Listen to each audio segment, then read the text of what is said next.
Men aren't watching Divinity for mere entertainment. They're responding to something deeper. When a story explodes this fast, it's not hype, it's instinct. When order disappears in real life, men start searching for it in stories. The exhaustion you feel isn't a personal failing. It's a natural response to the pervasive disorder of modern life. But the solution isn't found in the noise of the present. It's found in a timeless truth, a principle that has guided mankind for millennia. Across history, from the Roman engineers who built empires of stone to the shipwrights who mastered the seas, men lived by a code of order. This wasn't an accident. It was a necessity. In every great civilization, structure was the bedrock of progress and stability. This framework provided clear roles. In the guilds of old, a man knew his place. Apprentice, journeyman, master. He understood his duties and the path to advancement. There was no ambiguity, only a ladder to climb through skill and dedication. It established clear consequences. Actions had predictable outcomes, governed by laws and social contracts that were understood by all. Justice, though imperfect, was a visible pillar of society, reinforcing the connection between choice and result. And it demanded clear standards. From the stonemason to the scholar, excellence was the goal. Craftsmanship was measured against an objective benchmark, a shared understanding of what constituted quality work. This pursuit of a defined ideal gave purpose and dignity to labor. Modern psychology offers a name for this ancient wisdom: cognitive load reduction. Our minds are not designed to navigate infinite choice and constant ambiguity. They function best when the rules of the game are defined, freeing up mental energy to focus on execution, creativity, and problem solving. When you remove this structure, the mind is forced into overdrive, constantly reassessing and deciding, which inevitably leads to decision fatigue. Remove structure, and anxiety rises. Conversely, when you intentionally reintroduce order into your environment and your schedule, you reclaim that wasted mental energy, restore structure, and confidence returns. This is the fundamental reason why modern life feels so draining. It's not the hard work, it's the lack of a clear framework in which to operate. That's why chaos exhausts men, and discipline calms them. By embracing order, you are not restricting your freedom. You are creating the conditions required to use it effectively. This isn't just philosophy, it's biology.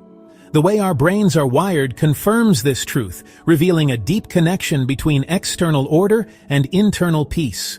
In the last chapter, we spoke about a hidden order, a framework for a more disciplined and meaningful life. But to understand why this framework is so vital, we must first diagnose the modern condition. Today, we are surrounded by an unprecedented level of comfort.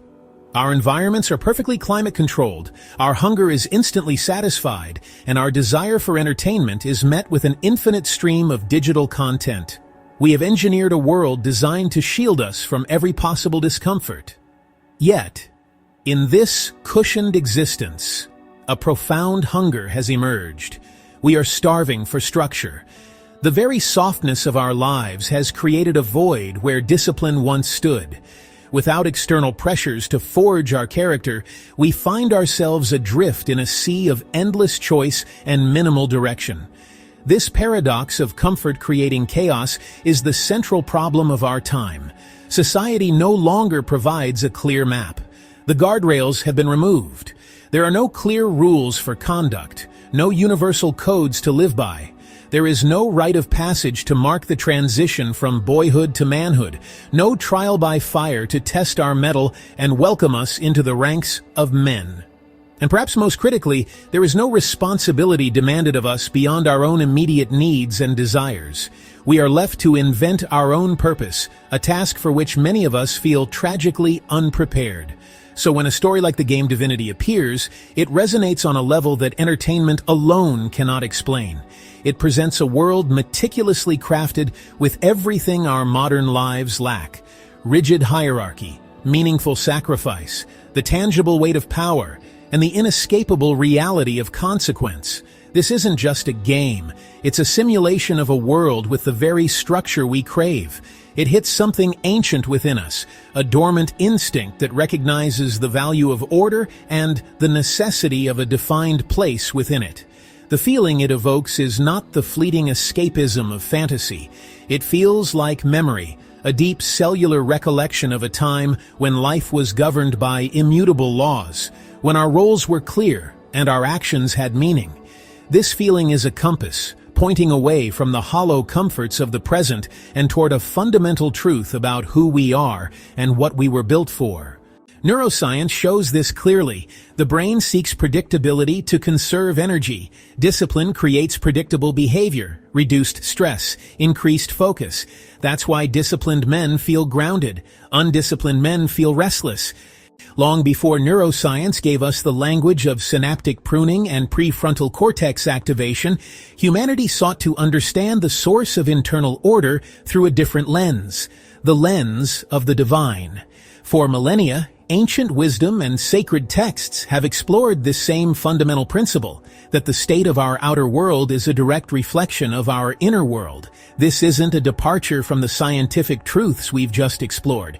Rather, it is their spiritual antecedent, a testament to a truth so profound it has been articulated across cultures and ages.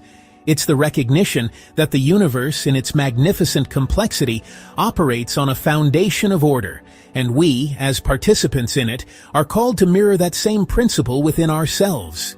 The Quran, for instance, speaks directly to this concept of self-initiated change as a prerequisite for divine assistance and external transformation. It places the responsibility squarely on the individual. It says, "Indeed, Allah does not change the condition of a people until they change what is within themselves."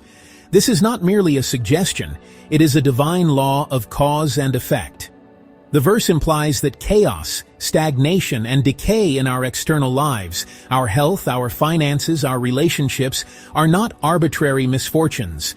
They are symptoms, the external materialization of an internal state of disorder. To hope for a change in circumstance without first addressing the chaos in one's own heart and mind is to misunderstand the very nature of reality as described in this sacred text.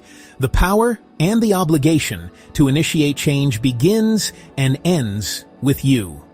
This same truth echoes with remarkable clarity in the Christian Bible, which frames the argument from a different yet complementary perspective. It speaks to the inherent nature of God as a force of order, not confusion. As the Apostle Paul writes, "God is not a God of disorder, but of peace." This simple, powerful statement positions peace as the natural outcome of divine order. Disorder, by contrast, is presented as an absence of the divine, a state of being misaligned with the fundamental nature of creation. Therefore, to cultivate a life of peace, one must first align oneself with the principles of order. It requires a conscious rejection of the internal chaos, the conflicting desires, and the undisciplined thoughts that lead to a life of turmoil. By structuring our inner world, we invite the peace that is characteristic of a divinely ordered existence. Different scriptures, separated by centuries and cultures, yet they converge on a single, immutable principle. Order begins within the man. Whether you call it changing what is within yourself or aligning with a God of peace, the message is identical. The disciplined mind is the precursor to the ordered life. This is the bridge between the spiritual and the material, the ancient and the modern. But how does this timeless principle manifest in the life of a modern man? Let's examine a concrete example. Stories like divinity, medieval worlds, and paladin archetypes return during weak eras. Why? Because they remind men, strength requires restraint, power demands responsibility, freedom requires discipline. Men don't want chaos, they want law, internal law. Gentlemen, this is RYM-HEYE. Our mission is simple. Build men with discipline, clarity, and strength. Men who carry their families and strengthen society. If this resonates, do this for 30 days. Wake up at the same time daily. Train your body 4 times per week. Eliminate 1 comfort addiction. Set 1 daily non-negotiable. Review your day every night. That's how order is rebuilt. Men, don't need more content. They need more standards. If this hit you, it's because it's true. When a man rises, everything around him rises. Subscribe for more. If you made it this far, I appreciate you.